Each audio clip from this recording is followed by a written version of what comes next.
Hello, everyone. Sorry for that. We had a slight interruption. We accidentally got shut off there, but we are back. We will be on a lunch break until 1 p.m., but we look forward to seeing everyone back for the afternoon portion of the webinar.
Good afternoon, everyone, and welcome back for the afternoon segment of Building Resiliency.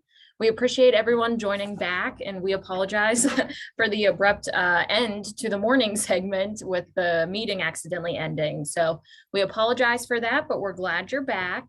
So the first presenter for this afternoon's agenda is going to be Director Bud Mertz. Bud Mertz has served as the Director of Public Safety for Westmoreland County, Pennsylvania for the last 7 years. Previously, he was the Director for the Bureau of Emergency Operations for the Pennsylvania Emergency Management Agency. Prior to his appointment, Bud served as PEMA as the Director for the Bureau of Community Preparedness and was charged with oversight of the Commonwealth's community and citizens' emergency planning and preparedness efforts. Bud had also served as manager of PEMA's Office of Strategic Planning. In 2003, Bud was appointed to serve with the Pennsylvania Office of Homeland Security. As Deputy Director, Bud was the office's primary point of contact on Commonwealth infrastructure, protection, and the community liaison. Bud created the All Hazards Consortium's Critical Infrastructure Protection Working Group and served as chair of that working group through 2008. Bud had also served as Pennsylvania's acting Homeland Security Advisor and Director between September 2005 and June 2006. Prior to his appointment, Bud served 24 years with the Pennsylvania State Police as a communications operator. In 1993, he was appointed as communications instructor for the State Police Bureau of Training and Education. On September 11, 2001, Bud responded to the crash site of United Flight 93 in Somerset County, operating from the Pennsylvania State Command Post during the first week of the tragic event. Bud has a long history in public safety. He's been an active volunteer firefighter with the Greensburg Fire Department Truck Company No. 2 in Westmoreland County for 35 years. Bud is also a principal handler and trainer for the Bloodhound Search and Rescue Team and serves as an instructor for the National Bloodhound Police and Bloodhound Association. As a member of the Greensburg Scuba Dive Team, Bud is certified in swiftwater rescue response and boat rescue operations. So now we are going to turn it over to Director Mertz. Just give me one moment to switch my screen. Thank you very much. And again, thanks everybody for staying with us, coming back on live and moving forward. I hope that you're getting enough information out of this and to actually get to understand and see how the terminology being so well defined by the PEMA Director of Resiliency is now applying to every level of emergency management that you have in your community, and between the all your preparedness phases through the response phase and through the recovery phase. And I hope that throughout the day that message continues to stay strong with everyone and going together. I also want to go back and reiterate in part of my discussion today that this is a group event. In any incident that happens in Westmoreland County, in our local municipalities, it is, you're not in it alone, and I'll discuss that going into it. But if you go to the next slide, please.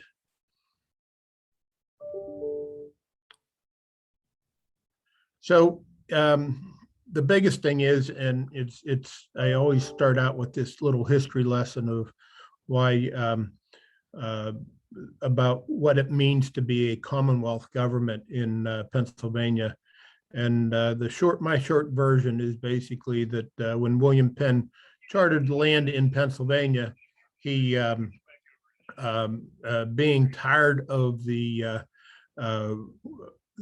rule that he lived under the king in the past, that he felt that the king's rule was enough, and that everybody that had property and everybody that lived in this new land of Pennsylvania should have the right to govern themselves.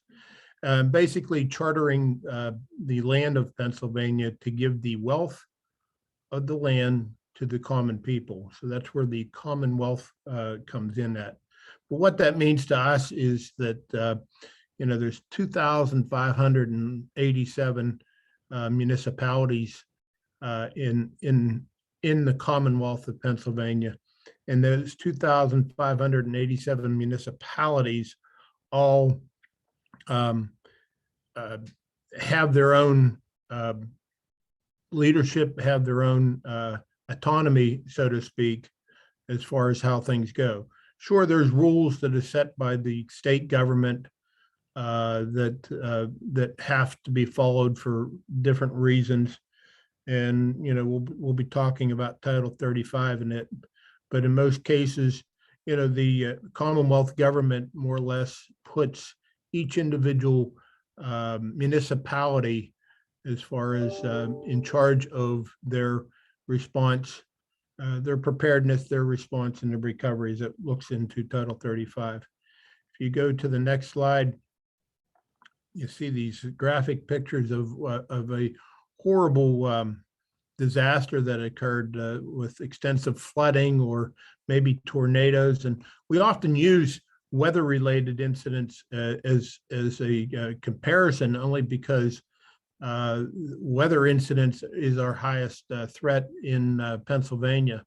I mean, obviously there's other threats involved, natural or man-made that occur, but in most cases it's flooding. And as Fred mentioned earlier, Pennsylvania leads the nation and leads the Commonwealth as far as Westmoreland County leads the Commonwealth as far as the number of tornadoes we have here. So we do have a continuous weather threat. And so we often reference all of our preparedness, response, recovery, and mitigation efforts to weather events. But in any case, when you look at this and this happens in your municipality, as the slide says, all disasters start and end at the local level. And that means a lot, because when you face a disaster such as these slides or anything else, your first responders are going to roll out, your community government's going to get organized and to lead the recovery in it. And you are the people that are in charge. And there's an awful lot of assistance. There's awful lot of help that can be provided by your neighbors, can be provided by the county, the region, the state, and even the federal government, which we'll talk about in a little bit. But it's on your shoulders. And there's a lot of support out there, but it's on your shoulders from the start to the finish.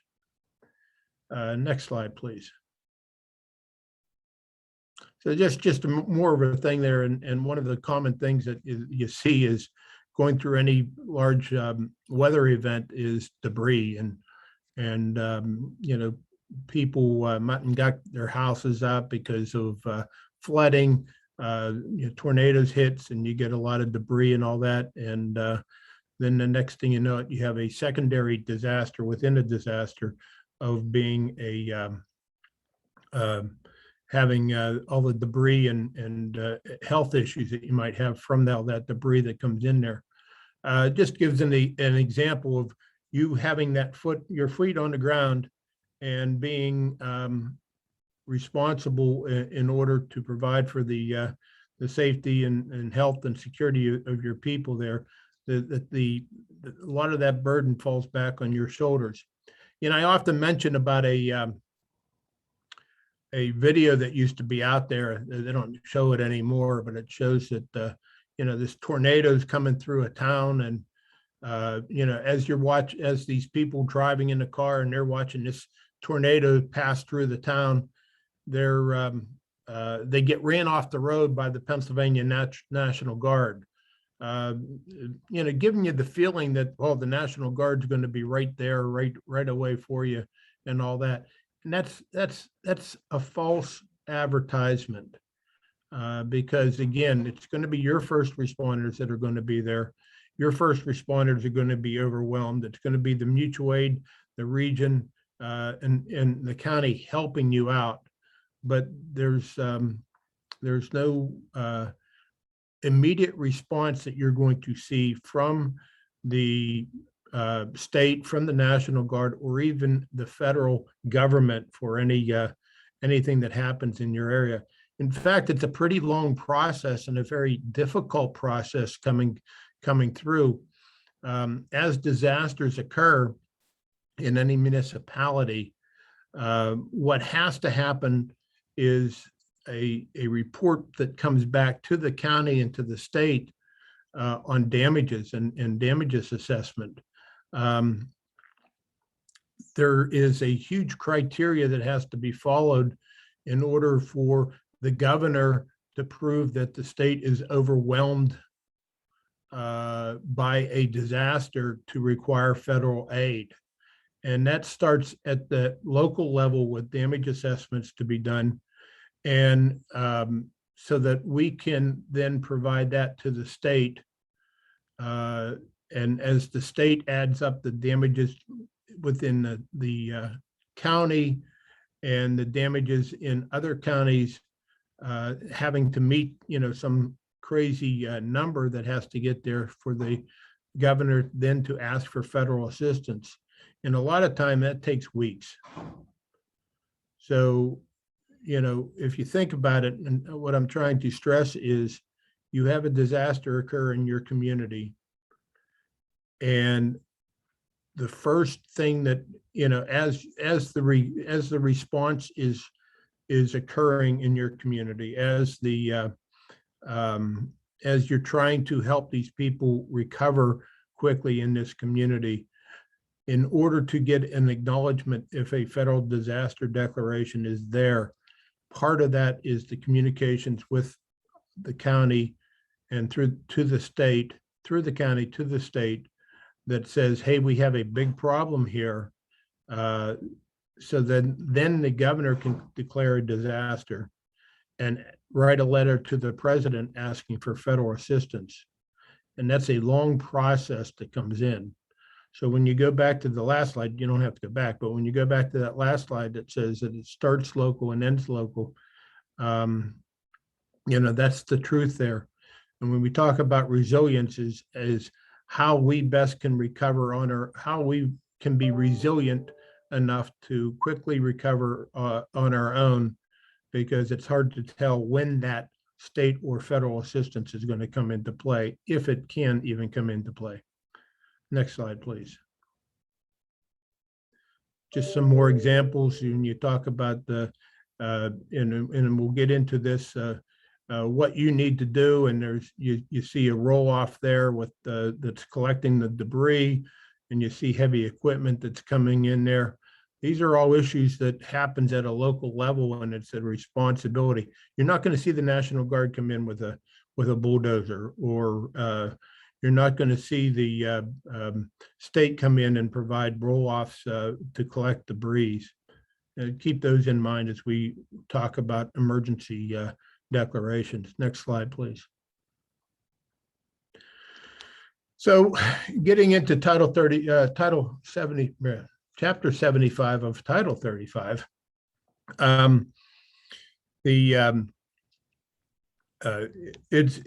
lot of times there's a misconception of why you declare for an emergency. We get a lot of phone calls with, storms coming in and all that. Is we have to issue an emergency proclamation or emergency declaration so that we can get federal assistance. And that's furthest from the truth. There are reasons why you should make a emergency declaration, but it has nothing to do with your municipality receiving assistance or your people receiving assistance from the federal government. All that is in line with a state declaration. Once the damages assessments are done, and we talk about it when, the initials are damage assessments are what we call windshield assessments, where your local emergency management coordinator or the county comes in to assist, or however you set it up in your municipality, goes through and just documents, here's an address and they got a tree through the house, or here's an area of a few blocks that has flooding above the first floor. All that information in that initial windshield assessment that you do is collected at the state level to give the governor the idea if the disaster declaration is needed or not. So at a state level. So declaring a disaster just to be eligible for funds is not a reason to declare a disaster. It is more to every local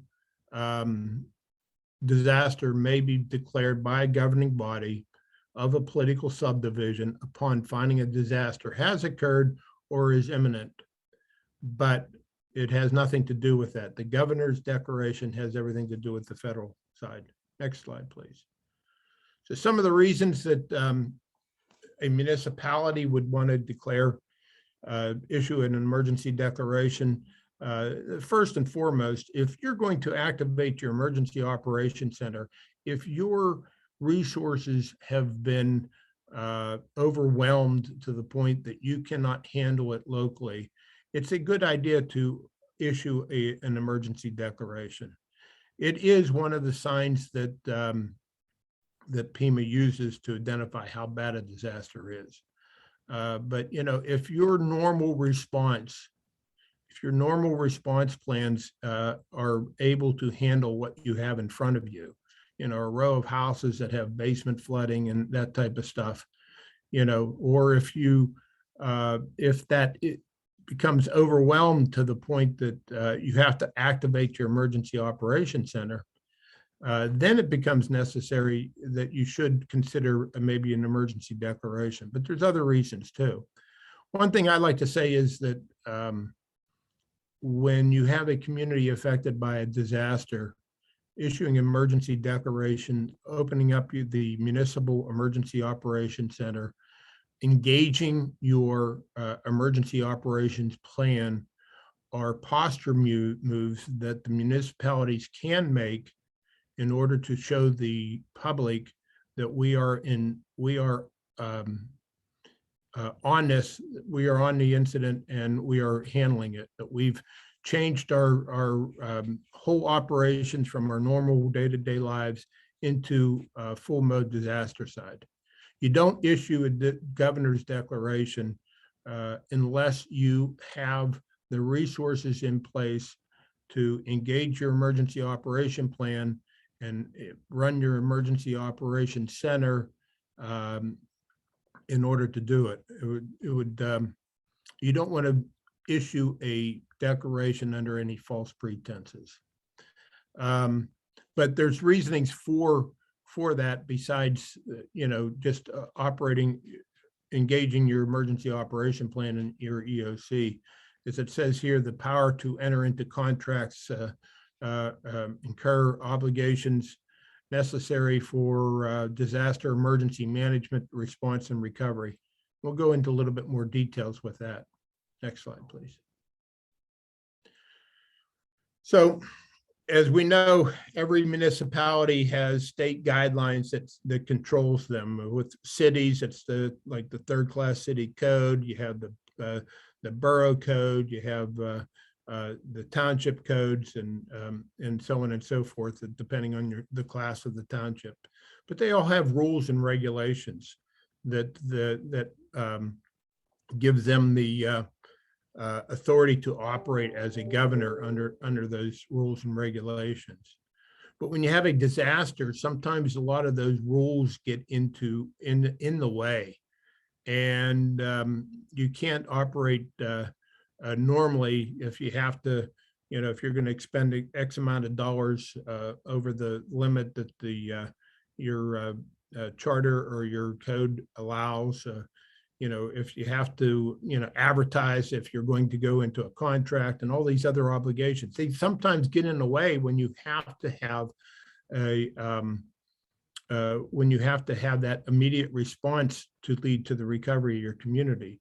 So just looking down these reasons, you know, if you have to enter into an emergency contract, incurring any obligations, if you have to hire temporary workers, if you have to rent equipment, sometimes we talked about those bulldozers and those things, how expensive those could be, that they could exceed, what you're allowed to do. You have to make certain purchases of materials, sometimes even levying taxes, and it all has to do with the appropriation and expenditure of public funds. So these issues in itself, like I said, if you could see that being with a municipality, it's quite obvious that trying to do that today for tomorrow would practically be impossible based on your municipality's codes or charter. But with an emergency declaration, that does allow you to do it.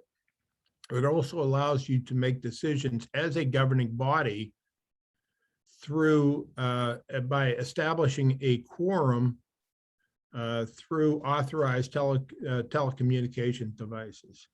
So you all don't have to be in one room. You can make decisions based on through a quorum based on telephone and obviously Zoom and everything else that we have available to us now. Next slide, please.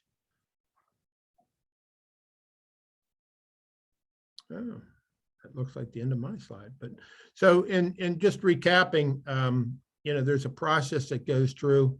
The disaster strikes a municipality. What we have to do in that is, again, at some time while a response is happening, while recovery efforts are being initiated, there also has to be time where there's the local municipality takes a stand and rolls out with a initial damage assessment or windshield damage assessment so that there's an idea of how severe the damages are. And we push that up to the through the county up to the state. Obviously, we'd be collecting other municipalities that may be affected by the event itself. Through that, the state is collecting from other counties as well, and it's going to give the governor an idea on how severe the damages are and what thresholds that they meet as PEMA and in consultation with the governor, I should say the governor in consultation with PEMA would only recommend a disaster declaration once they meet these certain thresholds. In response, the governor would then also declare a disaster, which is a first step of acknowledging that the state is overwhelmed and cannot handle the disaster without federal assistance. And they would submit the emergency proclamation along with the letter to the president for federal assistance from FEMA. Once FEMA reviews all the information and is obviously going to ask for more details on the damages, they're going to turn around and, hopefully have a presidential declaration to then send FEMA federal assistance to Pennsylvania to help recover from that from the disaster. So, unfortunately, it's a long process. Again, the National Guard or FEMA is not going to be in your community the next day after a disaster hits. The point that I really wanted to stress is that, this is a responsibility at the local level that starts at the local level, ends at the local level. There's people that can help. There's benchmarks that have to be met in order for different levels to help. It's up to every municipality to have the resiliency put in place so that they can ease the pain from your disaster survivors and helping them recover as quickly as they can. That's all I have, if there's any questions. Thank you very much, Director Mertz. Once again, just as before, if you do have any questions, please feel free to use the chat box or unmute yourself. But if not, all contact information will be provided at the end. So moving right along, our next presenter for today is Michelle Zona. So Michelle has been a resident of Westmoreland County her entire life and has had the honor to serve the residents of the county for over 20 years. She's a graduate of Seton Hill University, and her employment with the county has included working as a victim advocate with the Westmoreland County District Attorney's Office, a care manager, and in administration with the Area Agency on Aging. She now currently serves with the Department of Public Safety as the Access and Functional Needs Coordinator. So at this time, I'm going to allow Michelle to present.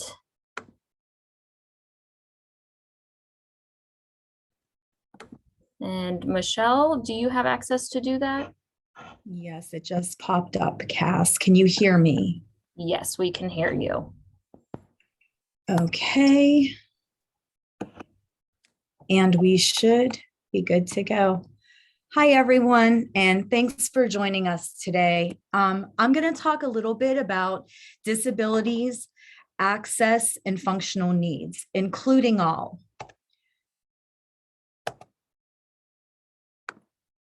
I'm not sharing, Cass. It's not. Oh, there we go. Okay. What is a disability? A disability is any condition that makes it more difficult for a person to do certain activities or effectively interact with the world around them. Conditions or impairments include, but are not limited to, cognitive, developmental, intellectual, mental, physical, and sensory impairments. They may be present from birth, or they could be acquired at some point in your lifetime. What is an access and functional need? Individuals who need assistance due to any condition, whether temporary or permanent, that limits their ability to take action. Many individuals within the community will have access and functional needs during an emergency. Currently, they say 1 in 7 people have a disability or an access and functional need. So access and functional needs include, but again, is not limited to, physical disabilities, intellectual disabilities, age, pregnancy, limited English proficiency, limited access to financial resources, and transportation. So physical disabilities are usually pretty easy to see. Somebody's in a wheelchair, they're blind, they have a hearing aid in, things like that. They're usually pretty easy to determine.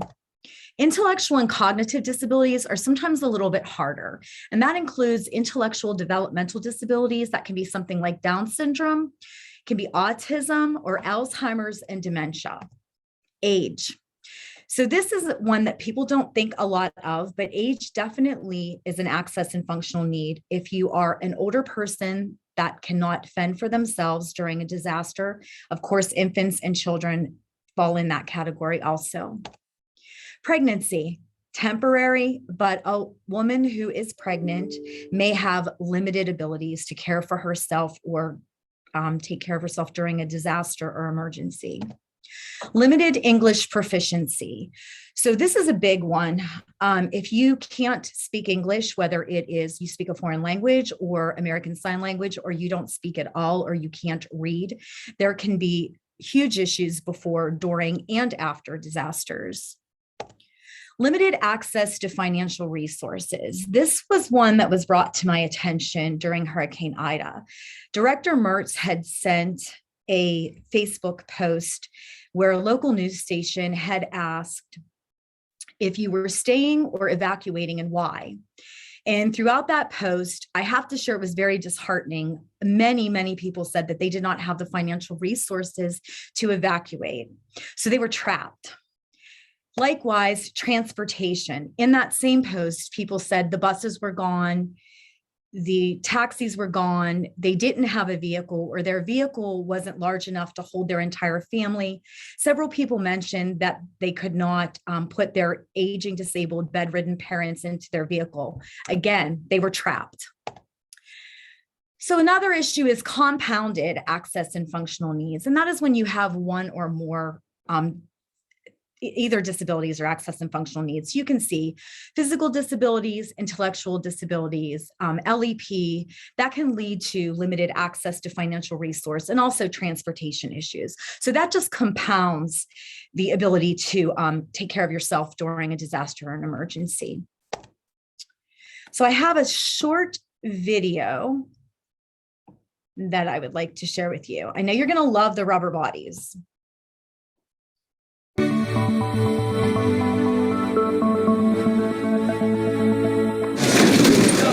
will be ready for a live volunteer. We're simulating people who have been at a picnic in another town, and there's been some kind of incident at the picnic, some kind of chemical spill. We do have water flowing. And we'll then go from the bus to a tent that they're setting up for us, and we will get showered to get the chemical off of ourselves. I have a doll because the doll is playing the part of my child with a disability. You can see he has a leg brace. Most of all, I think the challenge for people with disabilities when it comes to things like this is that no one enjoys thinking of worst case scenarios. So people don't always spend a lot of time doing that until after a situation hits. Going through the non-ambulatory section. 2 minutes, we'll be there. And then you're going to have to lift him all the way up over in this way. These are not only good learning experiences, but they're also putting people with disabilities forward as a valued population whose needs have to be considered when something like this occurs. There's a lot to the saying practice makes perfect, and the more we can practice for emergencies and disasters, the better things are going to be when we have one of these incidents. The goal is for everybody to be safe, and the goal is to build some kind of resilience among individuals and the community, and each time we practice, we move closer to that goal. And having volunteer victims means we're practicing for real rather than practicing for easy. So as you can see, Susan Wolf was the senior project manager for that drill. And she said, practice for real rather than practicing for easy. So that includes, that shows us that we need to include the access and functional needs and disabled community when we plan, prepare, and practice. And then Mr. Gleason, he was the drill participant, and he said, no one enjoys thinking about worst case scenarios. So the general population doesn't like to plan, doesn't like to think about disastrous events. And when you add the compounding issues of the access and functional needs disabled communities, it can be overwhelming to them. So what can we do? We can build resilience by networking, outreach, education, encouraging them to plan, and encouraging the emergency management community to include the access and functional needs and disabled communities in their EOPs, training, and drills. Currently, we're networking with these entities: Achieva, Disability Options Network, WICSI, Westmoreland Community Action, the Blind Association, Area Agency on Aging. For those of you who don't know, Achieva works primarily with autism, and Westmoreland Community Action does a lot of outreach for the underserved and financially disadvantaged. So outreach and education, knowledge empowers you. That is what we are trying to do. We're trying to educate the access and functional needs population so that they can be empowered to help themselves. We're encouraging them to plan with go kits, having backup plans, people in their lives that can help them during a disaster, making them realize that, we would love to be able to help them immediately, but it's unfortunately not a realistic goal. So, and then for us as emergency management, to include them in our emergency operation plans, training, and drills. So another thing I want to touch base on is communication issues. Of course, that's an emergency management issue, but this is an issue before, during, and after. And I'm going to explain what augmentative and alternative communications are. So some children and adults with severe speech or language problems may need to find other ways to communicate. There are many types of AAC that they can use. So a lot of autistic children, deaf, mute people might have a device such as these. Unfortunately, during a disaster or an emergency, these things might get lost, forgotten, destroyed, damaged, whatever might happen. But I'm going to give you some helpful tips that you can use today. So one of them is this is just a piece of paper. You can download this off of the internet, print it out, whatever. But this is a communication board developed by Temple University. And as you can see, there's spots in here where somebody can press. So it shows you the body on the right. I can't speak, but I can hear you. I can spell my responses. Please be patient. I will point to where it hurts. And then you can see the other blocks. But you can also download assistive technology apps for your phones and tablets. So the first one is Ava, and Ava is a live captioning for the deaf and the blind. So as you speak into your phone, it will caption what you're saying, and it will explain it. They will be able to read it. Then there's sounding boards. So just like this sounding board app is in your phone. And you can download different boards to suit your needs.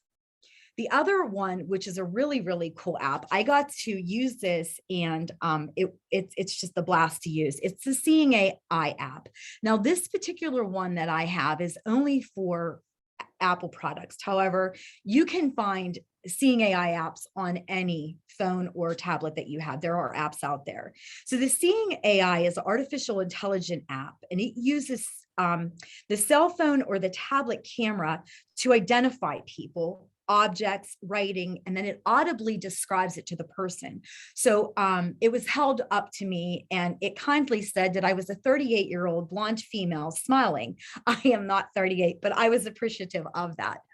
The next one is Translator, and I have a real quick video. It's only 52 seconds, but it shows you a little bit how this works.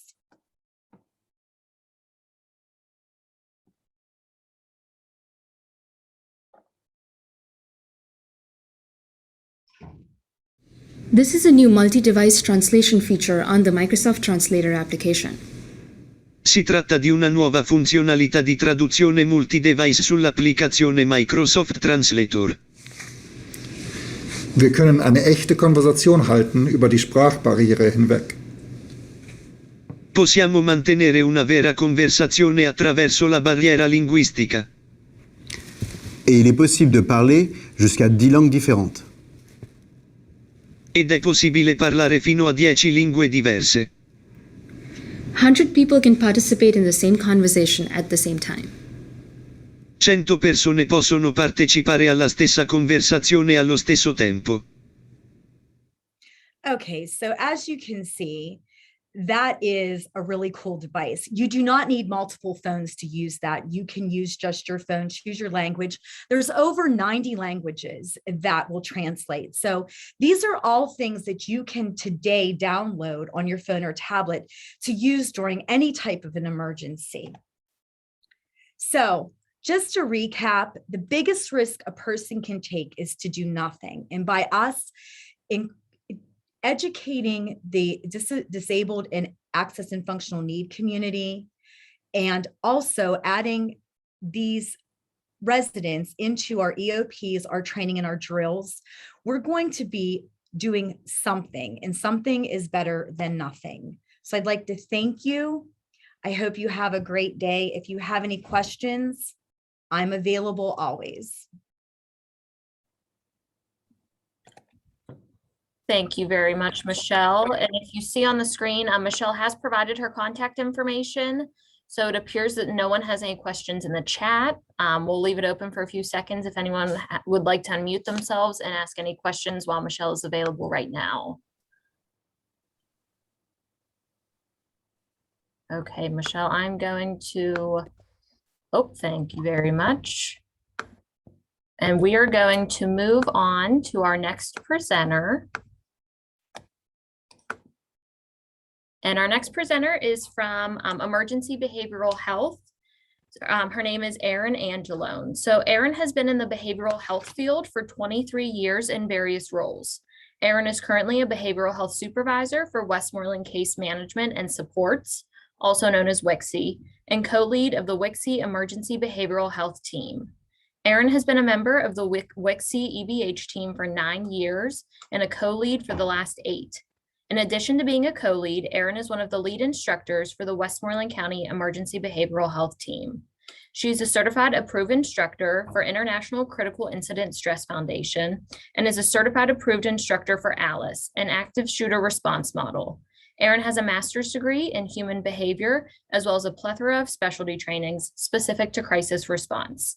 She's specifically trained in psychological first aid, mass disasters and terrorism, school crisis response, death notification, biochemical warfare response, grief and loss, the National Organization for Victim Assistance, and first responder support. So please give me 1 second and I will turn things over to Erin so she has the ability to share her screen with you all.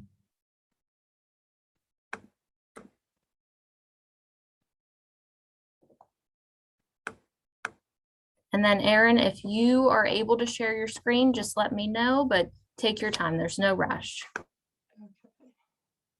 Thank you, Cass.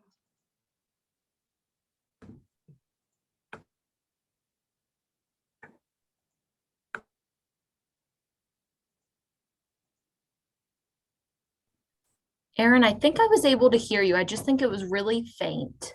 So if you want to, oh, there we go. It's working now. We're good. Yeah, thank you. All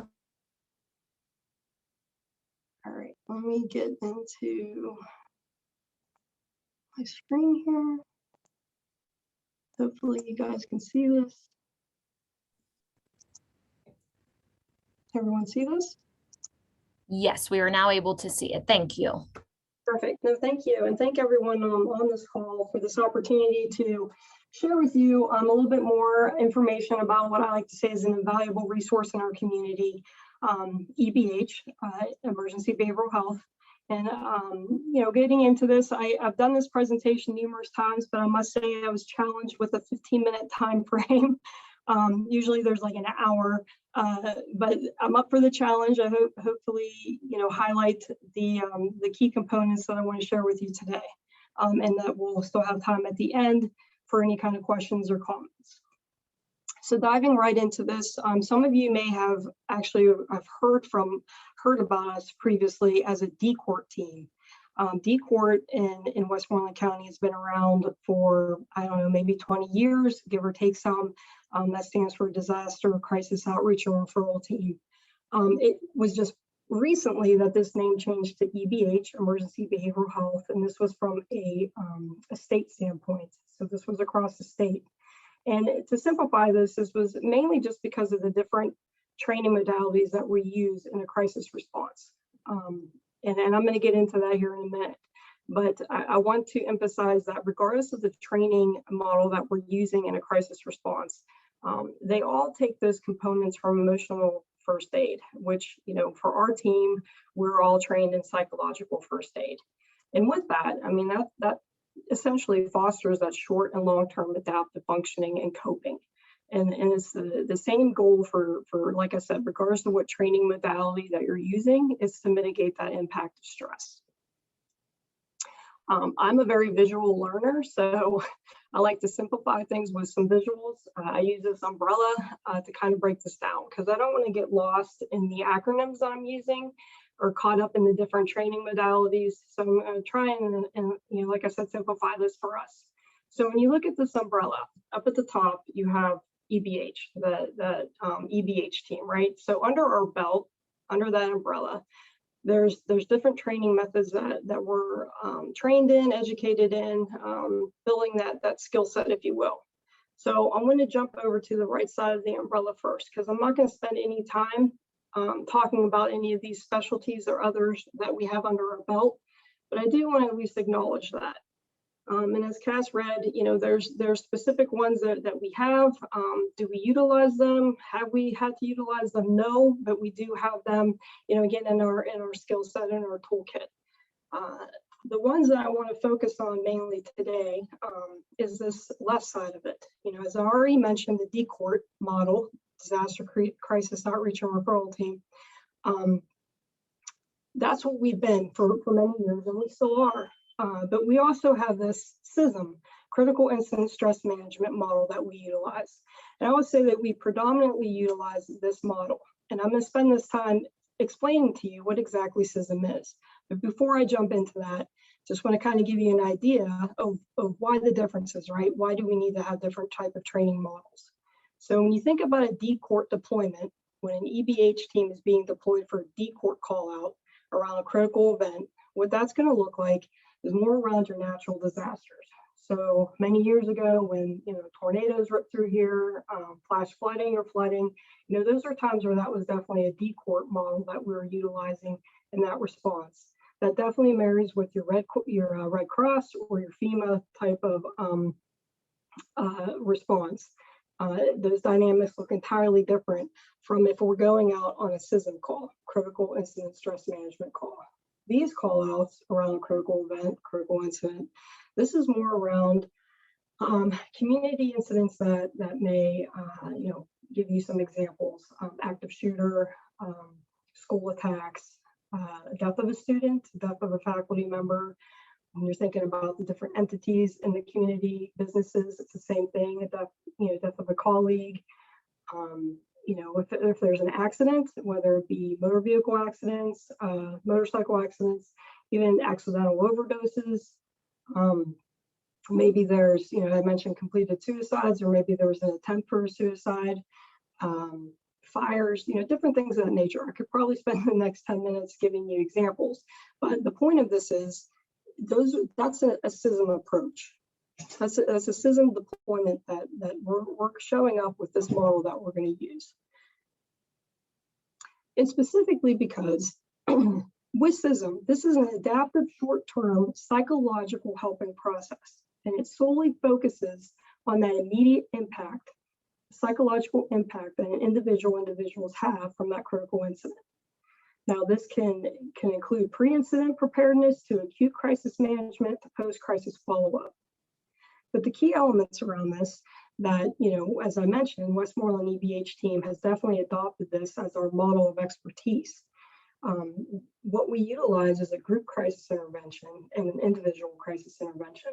So under that group crisis intervention, you know, we're conducting debriefings, defusings, and demobilizations when we're meeting with individuals. And then we're meeting with someone one-on-one in that individual crisis intervention. That is our SAFER model, which stands for Stabilize, Facilitate, Encourage, Recovery, and Referral.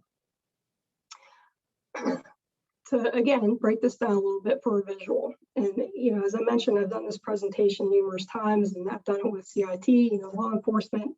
And I like to focus on these two pictures over here. And I ask, you know, the class, what are the differences? And this is more of a rhetorical question, but what are the differences in the two pictures? There's definitely similarities, but there's also differences. And then I ask, you know, as a first responder, whatever hat you're wearing, what is it that you're assessing when you arrive on scene for a critical incident? And 9 times out of 10, somebody in a class will say, I think the better question is to say, what are we not assessing? What are we not responding to when there's a critical incident? And I think that's a very fair statement, because as a first responder, you're taking in so many things around that incident, around that environment, right? As an EBH member, as an EBH team, what we're doing, we're showing up for a critical incident, and that's your top picture, is we're solely focusing on that psychological impact for that individual or individuals. So with that psychological impact, what that's going to look like is paying attention to, you know, the physical effects of it, the cognitive, the emotional, and behavioral. That's all under that psychological impact. You know, when we're doing our interventions and we're engaging with individuals, you know, again, we're focused on the response and not the event. You know, we'll often start that conversation or that intervention saying, you know, tell me what happened. You know, I wasn't here today. What did this look like to you? And they will share what that event was. You know, again, whether that's a school shooting or you know, death of a friend or a family member, you know, whatever that incident looks like, they'll say what the event is. But from that point on, we're focusing solely on the response. Now, not to be confused, we're definitely not therapists or counselors. Have we been referred to grief counselors at times? Yes, but our role that we're doing is not therapy or counseling. It might look like it, but we definitely don't want to get that confused. Therapists can attest to this. Any kind of counselor, those are long-term type of interventions that are happening, whether it's CBT type of counseling or therapy. That's not what we're providing. And I also want to emphasize the importance of confidentiality. Now, for Westmoreland County's EBH team, we're one big team, but we're made up of a lot of little teams, right? So there's, I want to say 6 to 7 teams right now that make up the EBH Westmoreland County team. So Westmoreland Case Management has a team, SPHS, Excella, Blackburn. So, again, there's multiple teams that make up this one big team. Now, if WICSE is going out on a call out on a deployment to, let's say there was, an incident in the community and our team is the only one there, that does not mean that we're coming back and then going to share that with, the team at SPHS. It's whoever's there, whoever's involved in that deployment, that's where it stays. And this is a little redundant. It's also, noted in another slide, but I can't emphasize the importance of our confidentiality. Before you become a member, you're signing off on a confidentiality agreement as well as a code of ethics. So to dive a little bit more into what is the role of EBH, again, we're providing a space, a safe space to support individuals who've been impacted by some kind of critical incident. When we're doing that, we're helping those individuals understand what it is that they're experiencing and how to cope with what they're experiencing.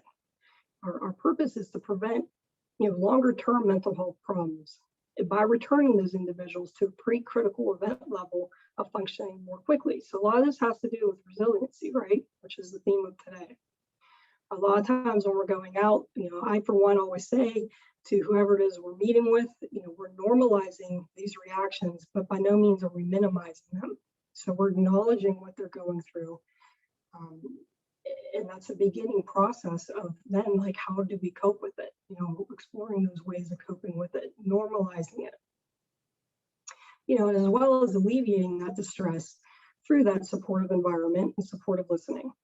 We're facilitating and then effective problem solving of any kind of immediate concerns. So, what does the rest of today look like for you? And having this fluid conversation with them and helping them navigate through that. That's not to say that there's times that we may not, we might be meeting with an individual who has some kind of pre-existing psychiatric or mental health condition. This is, again, not to be confused that we are not therapists or counselors. We're not doing clinical assessments. We most certainly do not diagnose individuals. If somebody's presenting, and again, that's on the table where they have something that's pre-existing, we're doing our due diligence around that. And we may say, like, a follow-up, could be to their therapist or to their doctor, providing those referrals and resources. And definitely providing that pre-education and post-education in a deployment. I also want to add that, our response looks different based on the need. So that response sometimes can be immediate, where we're getting a call saying, hey, you guys are being requested, you're being deployed, you need to get there as soon as possible. And then there's other times where it looks more of, a couple of days out. We definitely have been involved in death anniversaries where, it's years out. There's a call out that we had that, we went for a death anniversary for 5 years, consecutively. So again, it's based on the need of those individuals. Now this next slide, I'm not gonna, this basically is just to give you definitions, right? So the term resilience and what that means, as well as recovery. But this, for the sake of time, what I want to focus on this slide is that middle part that I italicized. And this is basically just saying psychological intervention is best thought of as means of enhancing resiliency. And that's what our CISM response is. That is what our EBH members do when we're responding to a critical incident in our community. So again, showing you another visual, because again, I'm a visual person. I think this kind of breaks it down for us, okay? So here you have an individual, or individuals, however you want to look at this, typical day, right? Going through their routine, morning routine, going about their day. Then all of a sudden, boom, a critical incident happens. Whatever that critical incident looks like. happens, hits you out of nowhere, literally can flip your world upside down. In this space that I'm kind of circling, this is where that chaos and disorganization happens. That's that psychological impact from that critical incident. One of the things that I constantly say to my team is you cannot fix chaos with chaos. So in this moment, which is a very crucial moment, what do, right? So EBH members take those interventions that I shared with you, that CISM model, group interventions or that individual crisis intervention, and we're applying it. We're applying it to whomever we're meeting with, whatever that looks like, whatever that need is. And we're providing structure to that chaos so we can help those individuals navigate through that space, learning what it is that they're experiencing, normalizing it, helping them explore ways to cope with it so they can move through that space and not get stuck or stagnant and return back to that baseline of functioning and hopefully an improved baseline where we're building that resiliency within those individuals, within our community. So you may ask, well, how does EBH even get deployed?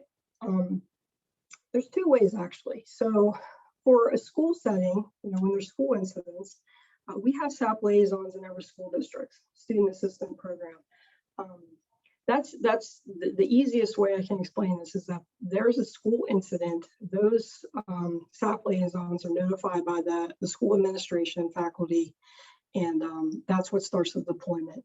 That liaison will go straight to this third area here and contact an EBH team lead and say, hey, this is the incident, this is what's going on, this is the contact person.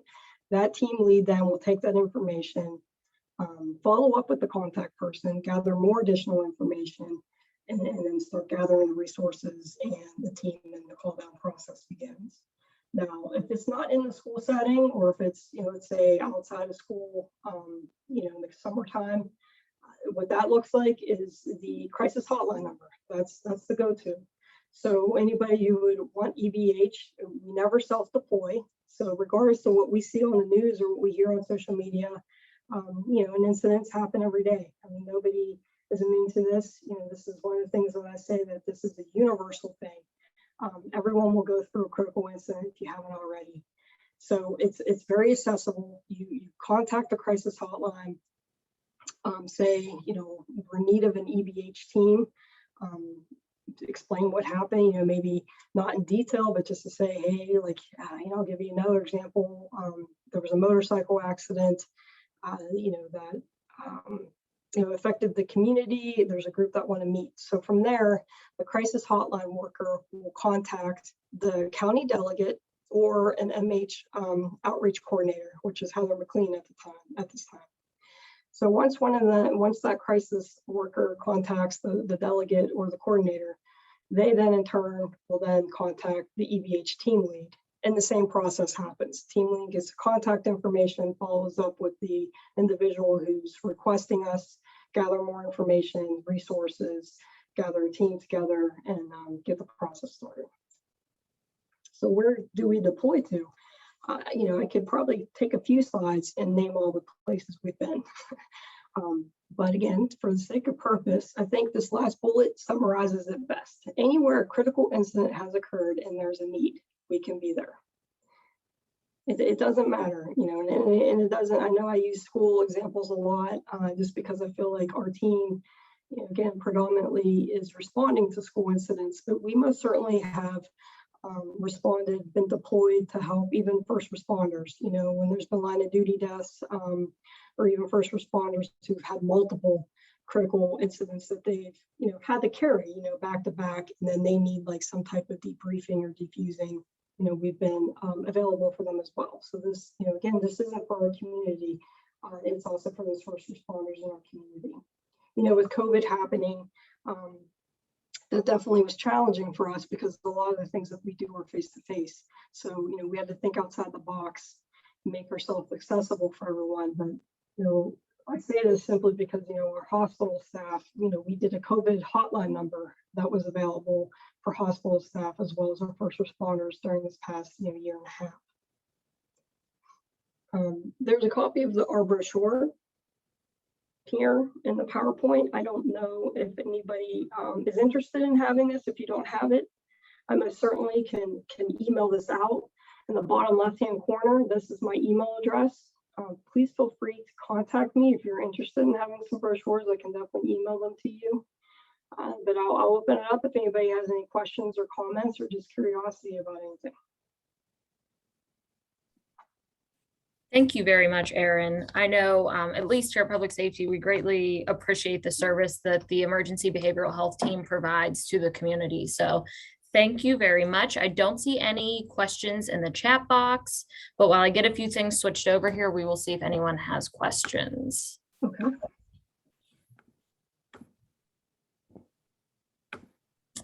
And it appears there are none at this time, but Erin, thank you so much for taking the time out of your day to join us. We truly appreciate it. No problem. My pleasure. And thank you all as well. Have a good day. Thank you. Okay, so we have reached, the time is now 2 p.m.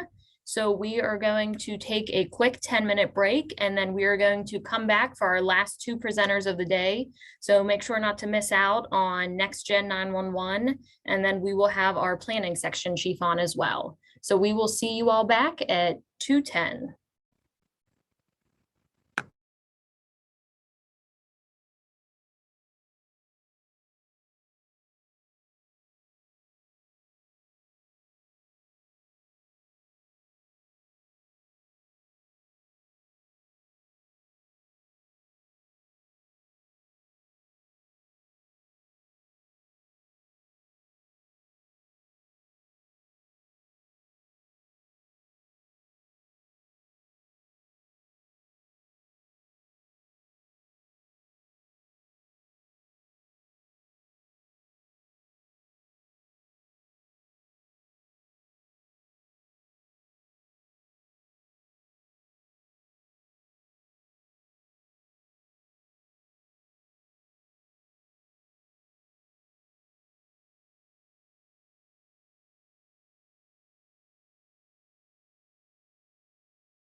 Welcome back, everyone. We are going to begin our last two presenters for today. So next up is Denise Oshal from Mission Critical Partners to discuss NextGen 911. So Denise is a GIS professional with over 20 years of experience working with ArcGIS software and AutoCAD Civil 3D for developing GIS databases and related maps and drawings. Her background includes extensive experience in project coordination activities, quality control tasks, and report documentation. Denise's expertise includes NextGen 911 systems, GIS, MSAG, Ally data synchronization, geographic database development, remediation and analysis, and parcel database maintenance and COGO. Denise currently works at Mission Critical Partners as a public safety consultant in GIS. So Denise, at this time, I'm going to allow you to share your screen if needed. And you are good to begin whenever you are ready.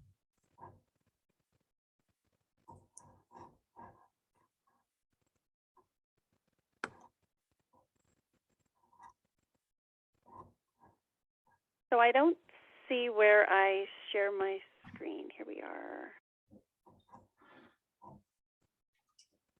Were you able to locate the button to do it? It should be down. I am. There it is. I'm here.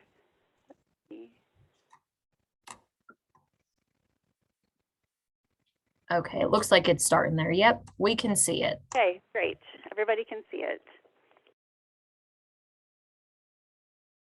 So good afternoon. My name is Denise Oshal, and thank you so much for inviting me to be with you guys today. I was asked to talk about Next Generation 911 and how it relates to GIS.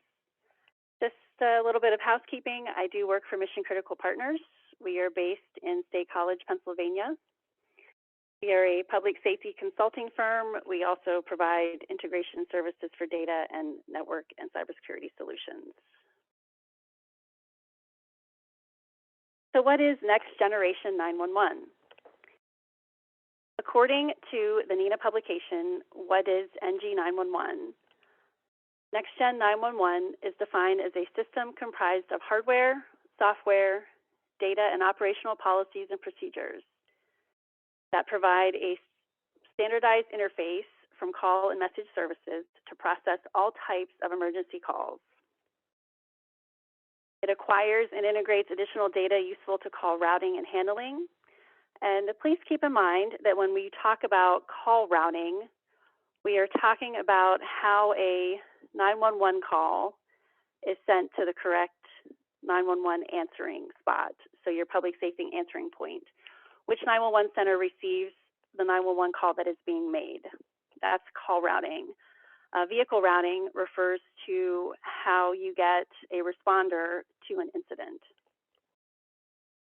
So NextGen also supports data and communications needed for coordinated incident response and management, and provides for a secure environment for emergency communications. Let's talk about 911 history. So 911 started back in the 1960s with 911 calls being made from a landline that was copper wire based to a call taker at a central facility. To make a 911 call, a person would pick up the receiver of the phone, dial 911, and tell the call taker the location and nature of the call. A caller's voice was the only available means of communicating the emergency and location to a call taker. By the mid-1970s, the need for more information from the emergency caller was realized, and Enhanced 911, or E911, was born. It provided the name and number, and at times the location of the caller to 911. This location information was a civic address, 123 Main Street, and the data was retrieved by querying local tabular databases. And that's still how most 911 calls work today, especially those calls made from a landline. NextGen 911 is based on IP networks, internet-based networks, for data and voice transmittal, and is dependent on GIS data to accurately route calls to the proper 911 center. Migration to NextGen includes spatial data, GIS data, replacing tabular data for call routing. The upgrade to an IP-based network for PSAPs is needed to support text, video, and data from callers. With over 190 million calls placed to 911 from cellular phones, which represents over 85% of all 911 calls, it is time for the 911 systems to upgrade.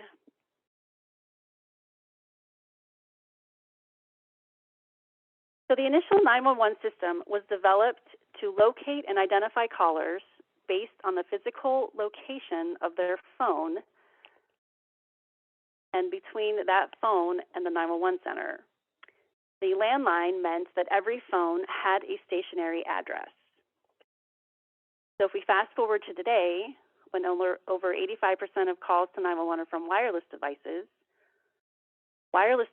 do not have the benefit of a stationary address, and many of the users of these devices are not talking. 69,000 texts are sent every second in the United States.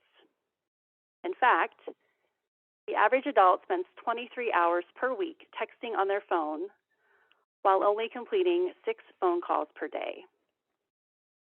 And the most frightening statistic, it's estimated that 1/2 of the American homes have abandoned landlines for cellular service only.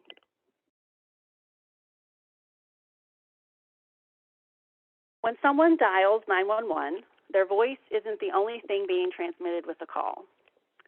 The telephone company is also sending out the ANI, which is the automatic number identification, which is the telephone number, back to the telephone that's associated with the telephone network to the 911 center.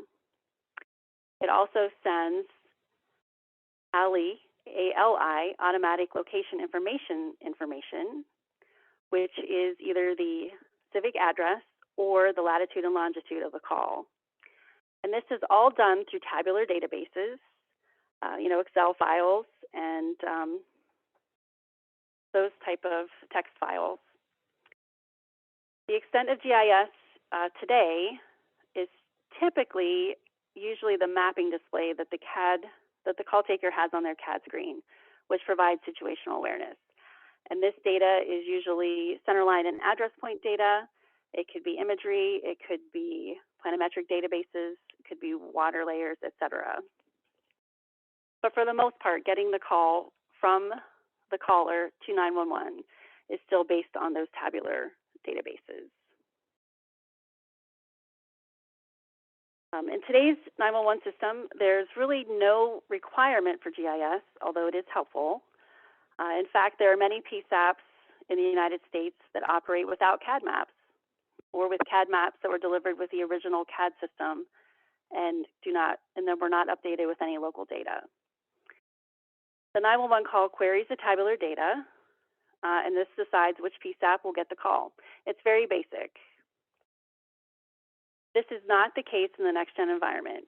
The entire call process, from delivery of the call to the correct 911 center, through recommending responding agencies, is powered by GIS analytics and data. This paradigm is new for most GIS and 911 professionals, and GIS is very, very ingrained in the next-gen environment. So what happens when a next-gen call is made? When a 911 call is made, the originating phone provider delivers the call to that IP network, also known as the EZNet.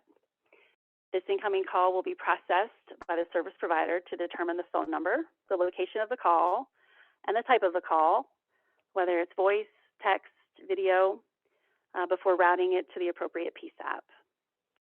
The call is presented to the call taker at the PSAP. Additional information may be collected. It will be loaded into the CAD to determine the appropriate responders. And what are the benefits of NextGen? NextGen really is next generational. It fills that void that legacy analog systems could never support. NextGen is all about location accuracy and getting to an incident or a caller quicker than ever before. NextGen supports text to 911, supports pictures and video being sent to 911. It provides accurate location data, even for callers who can't speak. and it can acquire and integrate additional emergency call data, which could prove useful to call routing and handling. And this chart, this is basically a synopsis of today's 911 environment versus the next-gen 911 environment. Next-gen supports voice, text, video, can support advanced data sharing. Calls are automatically routed based on location. There's multiple backup possibilities with connections to other PSAPs within a region or state, depending on how the system is configured.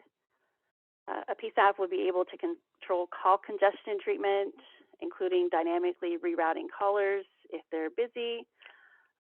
You shouldn't have any busy signals from any callers if there's a large incident.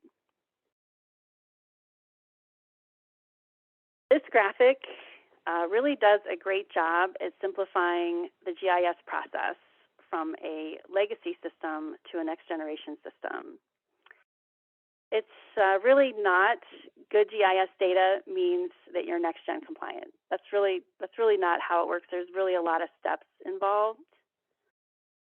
It's not a one and done process either. The GIS data must be constantly maintained and synchronized with the legacy data, which are those tabular text files. And we will continue to synchronize all that data until every call is delivered using true next-gen call routing. And that's going to take a while. And everybody, you have some time. It's coming quickly, though, believe it or not. So currently, Westmoreland County, it's preparing its GIS data for a CAD upgrade, as well as for inclusion in the Pennsylvania EZNet system. The next-gen 911 GIS required layers include address points, road center lines, service boundaries, which are your fire, law, EMS polygons, a PSAP boundary, and a provisioning boundary. Local municipalities and next-gen 911, and how does next-gen 911 affect you? So Westmoreland County is ultimately responsible for the GIS data within its county boundary. For all municipalities, please be aware of the change to the 911 call process and note the importance of having good, logical addresses within your communities. For those local municipalities who assign addresses for their residents, the county will be reaching out with an updated process for providing new road and addresses to 911 for inclusion in the database. It really is imperative that the county receive all new addresses and new roads in a timely manner.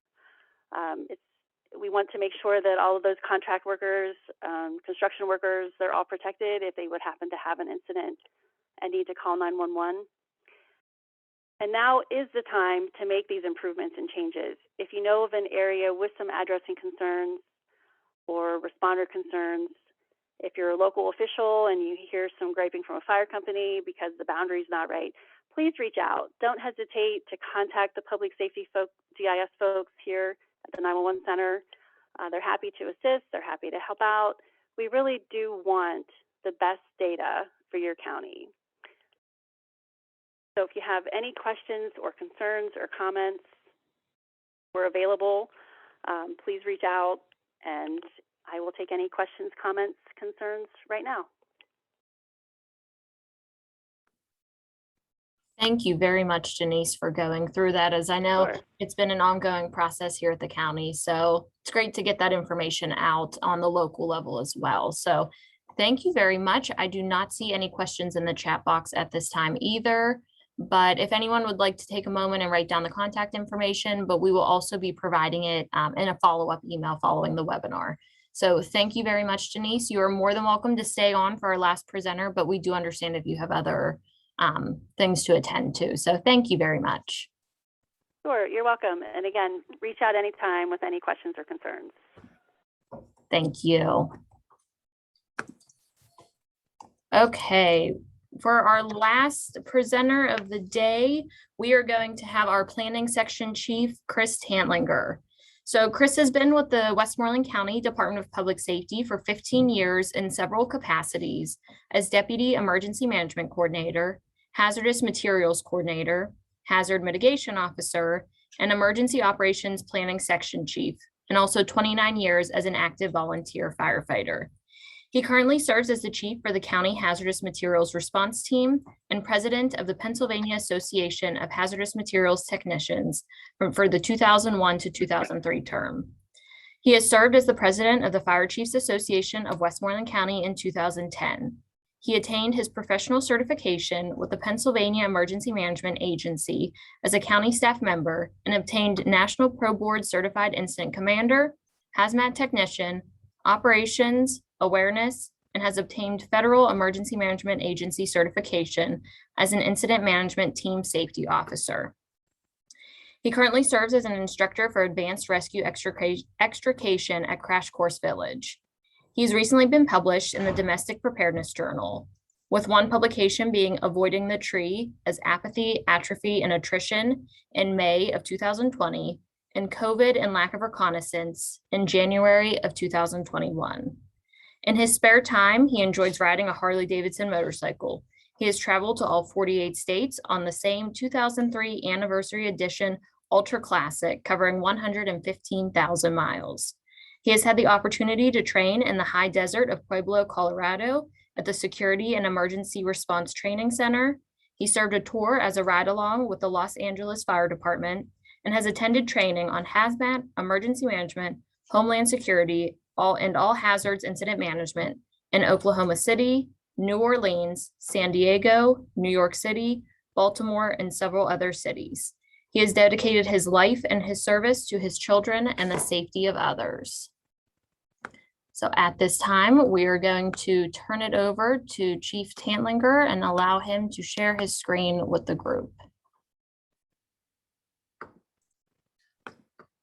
Good afternoon, everyone, and thank you for being a part of our webinar today.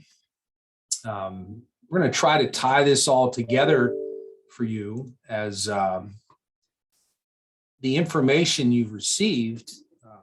We want it to all be collective so that when it comes to the incident and it's time to react in that first hour, that first day, and that first month as things start to unfold, that we've done everything to help you prepare for that.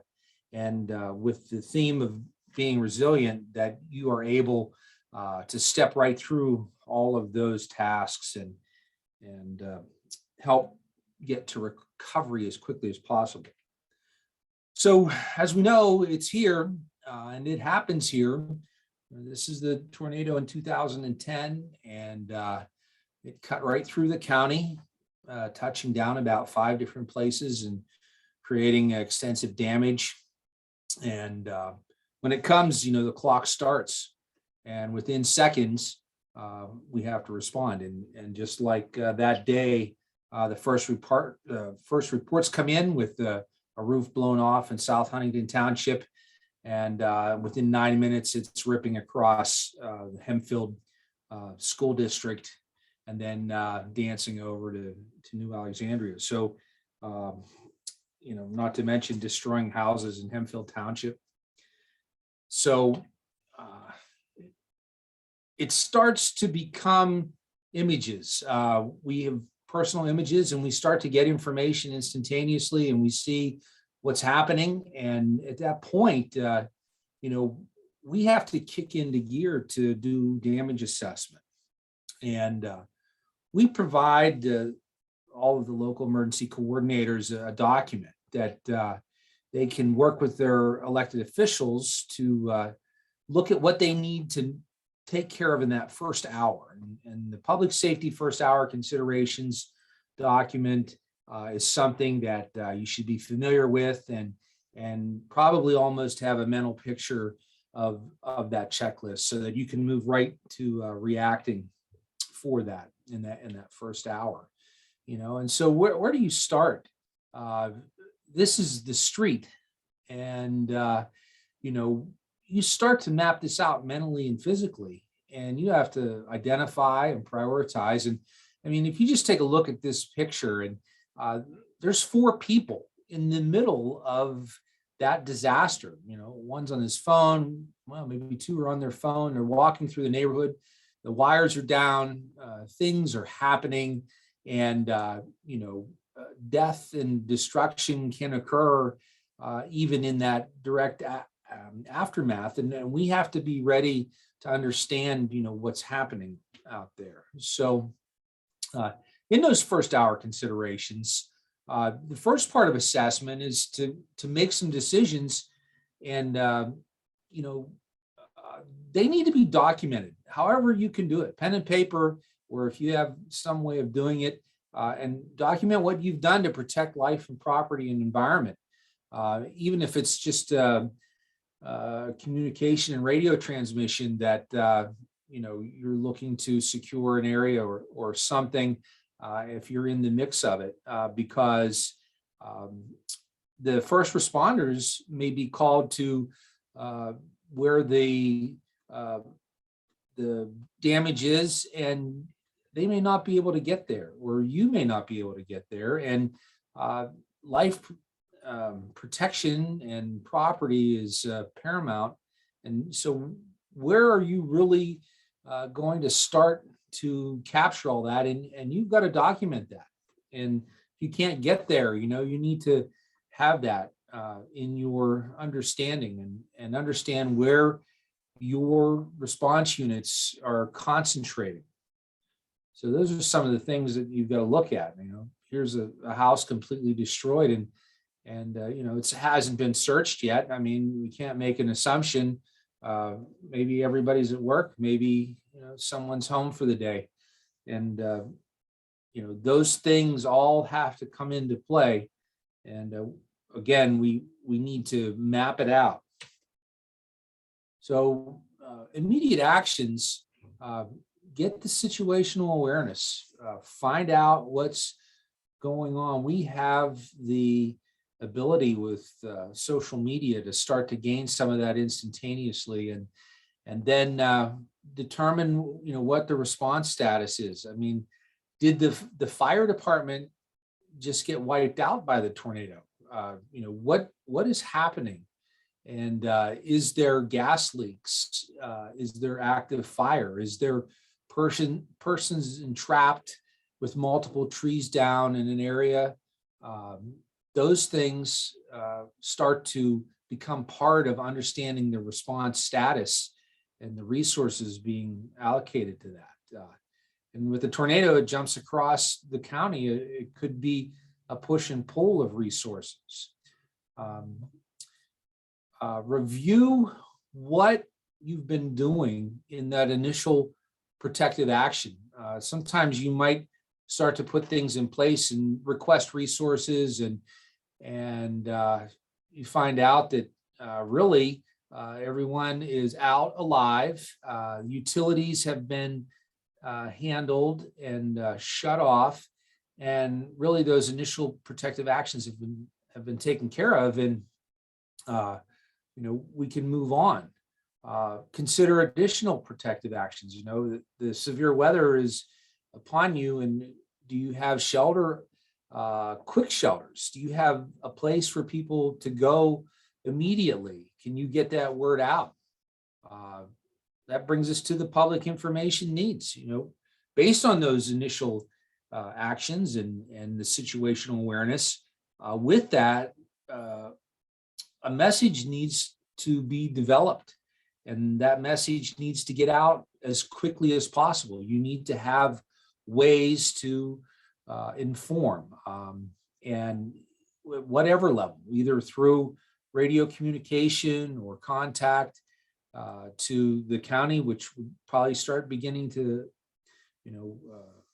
have our EOC open up, and still things have to get put together in that first hour. And there's going to be a lot of things that aren't going to be in place, but you need to begin to think about where you're going to send that information, how you're going to make it relevant and get out to the public.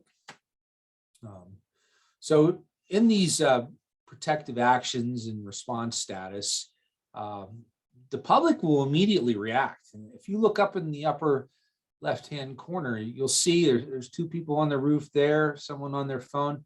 I mean, they are out there and they already have a tarp thrown over that. And this is probably all occurring within the first hour or two of the event. The rain's still falling and they're doing this. Well, with the public being resilient, they may overlook public safety concerns. So you need to start to understand about that. Our emergency unit's going to be able to access certain areas as quickly as possible. If someone happens to get entangled in a power line or some part of the structure gets blown over by a gust of wind because they're walking around in their home, that the roof was just torn off, and now they're trapped. So all of those things should be sort of part of your first hour considerations. And we're in gear for damage assessment. You should have recording devices. There should be some way, whether it's just your telephone or iPads or something, that you can start to capture some of those things. Pen and paper. We talk about resiliency. You better have that too, because if devices aren't capable to be used or not charged, or you thought it was charged, or something's not ready, you've got to be able to start to collect that, because there's a lot of things that will obviously cross your mind and you'll not remember them. So you need to write that down. You need to have people. You need to identify who is going to come and be a part of that initial information collection and be able to help you react and gain situational awareness, and then be able to relay information. Again, you can't stress it enough. The documentation, at the moment that you start it and you continue with it, the better off you'll be in each step. And social media, we can't say it enough. Cass illustrated that 72% of people are using social media platforms, and there's more than one, obviously, as well. So having sort of some savvy about that, which she spoke to earlier. That personnel, that's a collaboration, and you need to express that we need to find out where the worst damage is first, and we need to get out there, whatever it takes. Here's county emergency management and Hemphill Township Public Safety working together to do some reconnaissance on some homes that were damaged, and you can see there's some plywood and tarp already up. They're starting to deal with it.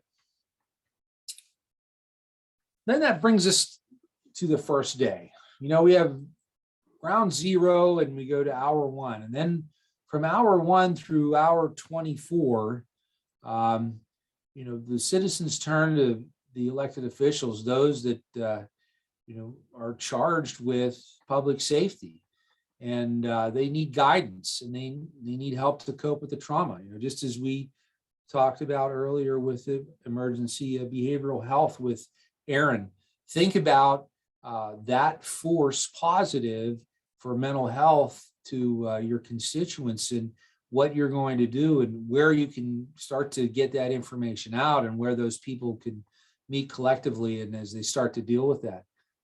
If we have multiple casualties and it's in a specific area, can you imagine the impact of neighbors and persons? That Hempfield tornado, the students had to duck for cover. What if we would have had juveniles involved in serious injuries and death? That would have been a major trauma event.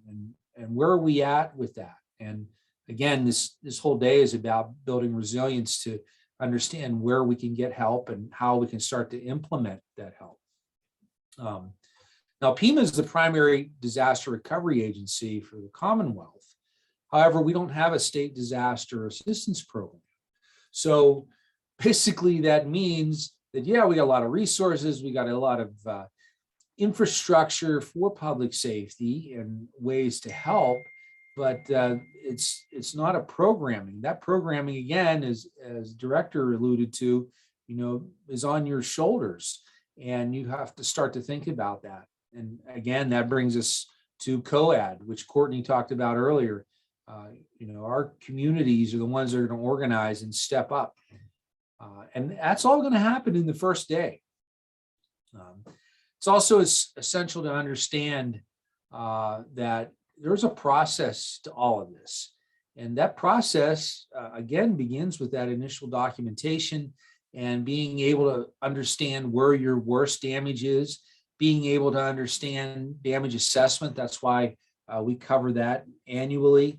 Understanding what destroyed means, and what major and minor means, affected, inaccessible. All of these damage assessment categories are critical in numbers that we need in those initial windshield surveys that Bud talked about.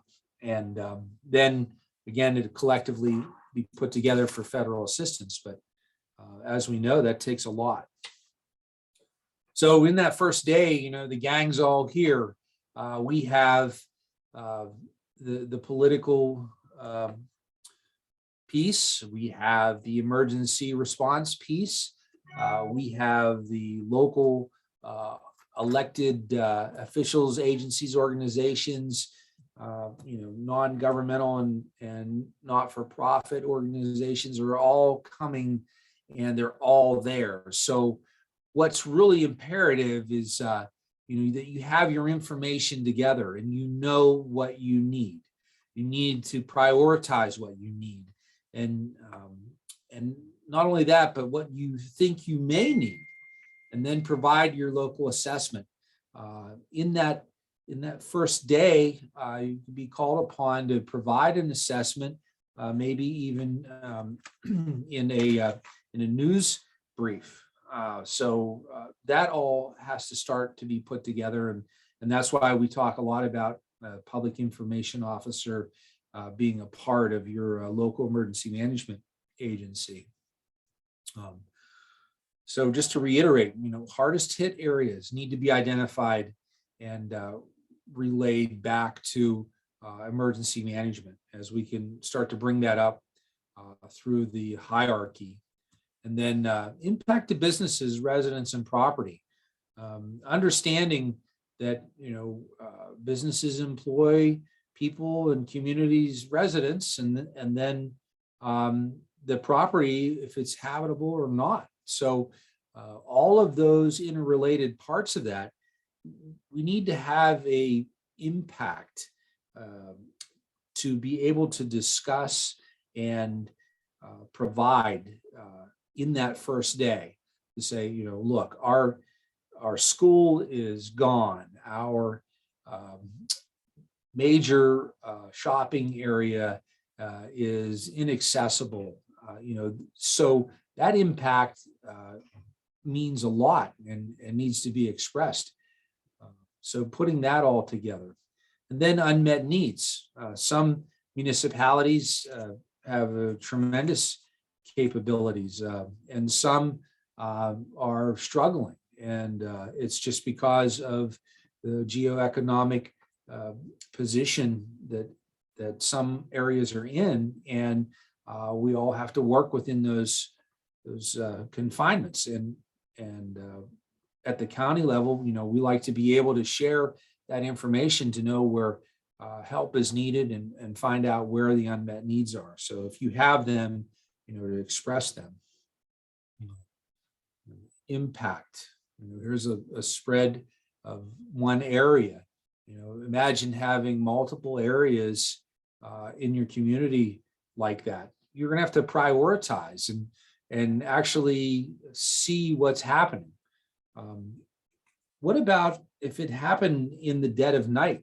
And how do you really make that assessment as that starts to happen? And where is help needed? In the middle of the night, it's so much more difficult. And you're going to have to start to draw on communications from emergency responders to find out where issues are. And then hopefully, persons are able to make 911 calls for help and get messages out for help. and then we can direct our abilities to help them. So in that first day, understanding the definition that it's the appraisal of the effects of any disaster is damage assessment.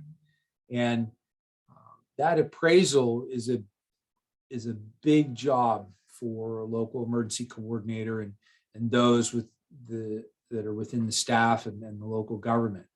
Are you going to be able to handle it and understand that? If you are, and then you make sure you match it up against what the true impact is. If not, you need to ask for help. The urgency and priority for certain areas. Once you find that out, make sure that you communicate it in every way possible, through the 911 center and through the emergency management avenues that we have, that urgency is brought as a priority. And as you can imagine, if you have a tornado touching 5 different locations within the county, we've got to listen to where the most urgent need is, and you got to be able to communicate that. Now, the idea of a disaster declaration being required, which the director talked about earlier, there'll be time for that, but in that first day, you should have a pretty good idea of where you're going to be going with that and getting that done. And as Bud said, that it's something you don't want to take lightly, but you want to make sure that if you're going to need certain resources and start to work through the rules of normal reaction versus emergency reaction, are you going to need that? Resources, coordinations, and considerations of volunteers, people will come from everywhere, and they will start to work through the incident, knowing that they can help and they can do things, and they're not going to wait for a coordinated government response or local response that is not fashioned by an organized entity. As that starts to happen, that can end up in basically face-to-face confrontations. So it's one thing about resources and knowing what you need and what's there, but managing them and understanding what those resources may look like, some that are requested and some not requested. And what are you going to do with that? How are you going to manage that? Do you have a way to try to work through that and utilize those that have responded spontaneously without request, and how you're going to do that? There are ways to do that, and it's something you need to think about. Now, municipal reporting on that first day. This is what we like to see in any way possible within the first 24 hours, that we need the details. We need to know, where things are broken and where people are hurting and where services are not going to be able to be restored right away. And so with that, we need the locations, the areas, the address ranges, some way that you can almost map out, this area is the worst hit. This is what is within that area, and this is what we need.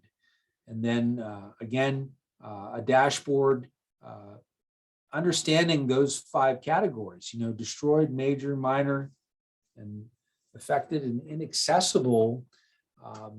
It may require a second dashboard assessment or windshield assessment with a fresh set of eyes, or maybe someone from the county emergency management or another local fire chief that maybe their area wasn't affected, but somebody that can be a part of that to help you, look at those different categories and get a good number. And then resources needed to respond. You should be able to say with pretty much with good certainty that within 24 hours, you know what you're going to need. And then a situation report. You need to take all of that information, put it in a situation report format. We have many different types of sit rep templates that can be used, and send it up the chain so we can start to collectively look at where we can help. And the media can and will help. So information gathering is instantaneous. And how can you gather all those details? So let's use them to our advantage in any way possible. They can help gather information. They have helicopters and they have different correspondents that are out there. And the final emphasis on the first day is the critical care facilities, trauma, deaths, and injuries, obviously, and then all those that need help. We talked about the special needs populations. Some of those tools that Michelle gave today were invaluable in damage assessment, and be able to talk to anyone about where there is issues and what needs to be taken care of for everyone. And then insurance, identifying a lot of times the uninsured versus the insured is really where we see the impact. Documenting the event. There is information available, through what is recorded through radio transmissions and what we gather through other means. Those things, if they're done electronically, are captured, and as well as some of the radio calls, we start to categorize, the various types of event codes that showing what's affected, whether it's tornado or flooding, severe weather. And then these are also to be concerned. The financial impact, if it's the shopping area, mental health.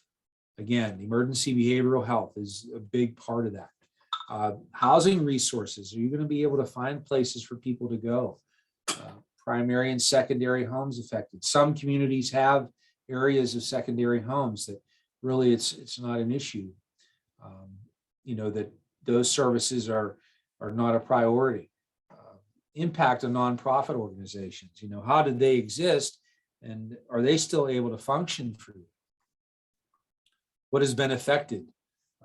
Our communities are completely interrelated, and what is the impact on the health and well-being? That emergency behavioral health portion. Here's the high school is severely damaged, and what does that mean? When are things going to get back to normal? Your first day team, really it comes down to the last part there. Anyone with a willingness to learn and assist that you are familiar with and that has been vetted in some other means prior to that, but you're going to need all of those individuals, because as it starts to branch into all the various areas, whether it be building codes or roads being open with public works, and then of course maintaining order and fire protection, all of those people need to be a part of the team, and collectively you need to set up a unified command and understand what's happening in that assessment. So you saddle them up, make a plan, get the team ready, get out there and make those assessments. And then we have the first month considerations. This is where all of it starts to come together. In the process we talked about in the beginning, we need to follow that process. And we need to understand all of these various parts of it, individual and public assistance, local versus federal declarations, and where that is going to be ironed out for financial support or grants and loans, emergency work, debris removal, Again, we talked about the housing. Grants are going to come into play for permanent work. There might have been mitigation things that you had already identified in your community. All of those might come into play. You're going to see visits from the top down, and they're going to come out and see what's going on. If it's going to reach the federal declaration, they're all going to have to come and take a look at it. And you might have to go over the same places multiple times. And at that point, you better have a good solid layer of documentation from that first hour and that first day so that you can really show them the damage. And then there'll be meetings, and then there'll be potential disaster recovery centers, and then the small business administration, other programs may come to pass. So that process begins, and the recovery is the longest haul of any incident. And beginning that in the first month and setting that off on the right foot can really help you get to recovery sooner. So the purpose of individual assistance really comes down to the idea that we understand who really truly needs help. Those that don't have adequate insurance, those that can't meet critical expenses, the multi-agency recovery center that might need to be put up to provide individual assistance, to help them get documents, help them start to try to find a way out. Again, behavioral health is a big part of that. Our children, the people with access and functional needs, all of those special needs need to be addressed. And again, this is not really to restore personal property. There might be something available, but really it's all of the other things. And we have to keep that in mind. So again, our assessment, the more that we can find out about what's most critical and get that expressed and pushed up through, the better off we're going to be able to make sure we've covered everybody that truly needs help. Collectively, the damage adds up. Here's a look at multiple locations of where the disaster touched down just in that tornado alone. So, you got about 7 communities there that have destroyed structures, and they need help. And we need to get that information to the Commonwealth, and then the governor can get it up to the federal and the presidential consideration. So the more detailed it is, the sooner you get it. And in that first 24 hours, we can start to work. And in that next month, we can start to get everybody in play. So with the individual assistance, there's low interest loans are usually the most best way to get things starting to get back to normal. There are some family grant programs that a lot of the NGOs and NPOs have out there, cash grants to get people back together. The COAD is a huge piece of that. And again, veterans benefits. All of these will fall into our multi-agency recovery center if we need to start to put that together. There'll be a lot of meetings and a lot of people involved from all aspects of the disaster. So I can remember some of the meetings we had post event, and it was nothing to have 100 people in that meeting, just from those maybe 11 communities directly affected. So again, temporary housing, that can't be said enough. We need to identify something. There was one locality that actually had a fund set aside, and when several people got flooded out, they immediately had a place to give them funds and housing that day of the flooding as they were evacuated. So think about how you might be able to do something like that as well. There are some tax refunds that are available, and unemployment benefits for people who sustain loss and injury of employment due to the incident. But again, those things don't happen immediately. That's in the first month. Temporary housing and help with loss of employment. You know, this is kind of what could end up being a portion of that. And this might be what it looks like. Public assistance. This is where the federally supported programs are a little bit more staunch and able to start to begin that. But again, it's a 75-25. And the local consideration for that match, you know, it could be an issue. So being resilient means being and having a rainy day fund. And again, in our hazard mitigation plan, we identify a lot of those ideas of what the value in building stock is in your community. And think about if you got wiped out, what 25% of that building stock would mean. And then there are grants for emergency permanent work to get the critical infrastructure. And that's what public assistance refers to, is getting that back together. And you know, they can start to get things together, but you're going to lose access and you're going to lose service to some of these critical infrastructures. And then you're going to have to be prepared of how you're going to work around things. So in summary, being prepared, sharing information as soon as possible, being process oriented is a great help.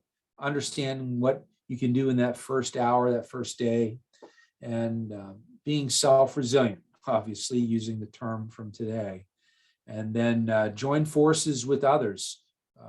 You know, a force multiplier in a disaster, you can see how well that works if you've ever been involved in it. So think about who that's going to be, and then again, document. So that concludes my presentation. It's 3 o'clock.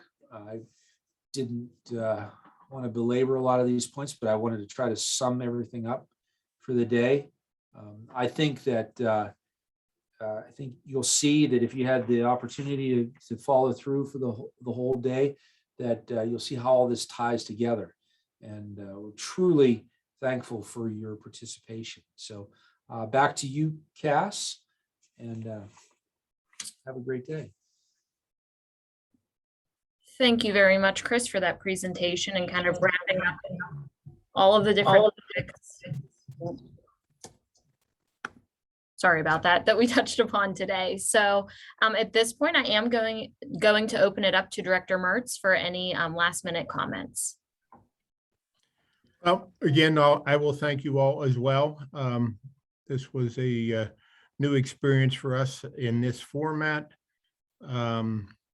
I'd like to hear back from you as far as any positive or negative comments, any suggestions for the future. Hard to tell when the next one's going to be or how it's going to be formatted, but nonetheless, I'd like to hear from you if there's any way that we can do things better to provide information, education. You know, we like to say that we're always number 2 here because we like to try harder and going forward. But, you know, today, you know, the feature was building resiliency. And, you know, resiliency, doing that doesn't happen immediately during an emergency. Actually, building resiliency happens prior to, by all your planning, all your training, all your relationship buildings that you do in your community.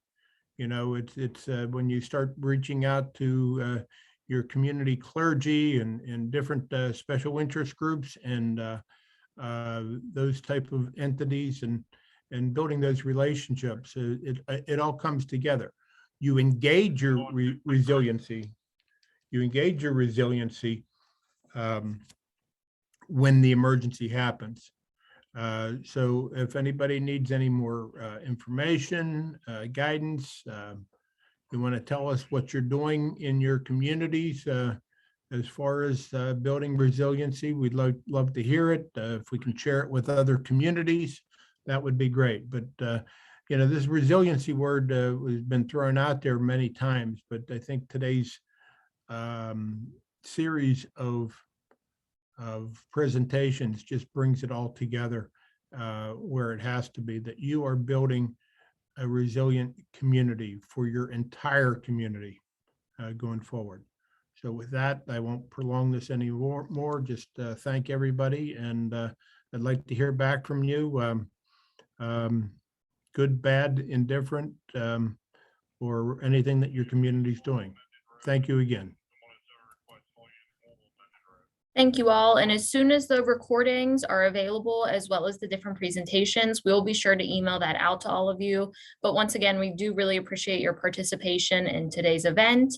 And as always, if you have questions or different comments, please send all your feedback to myself. My email address and my phone number is listed below, as well as the Department of Public Safety website. So thank you all, and go out and enjoy the rest of this beautiful day. Thank you.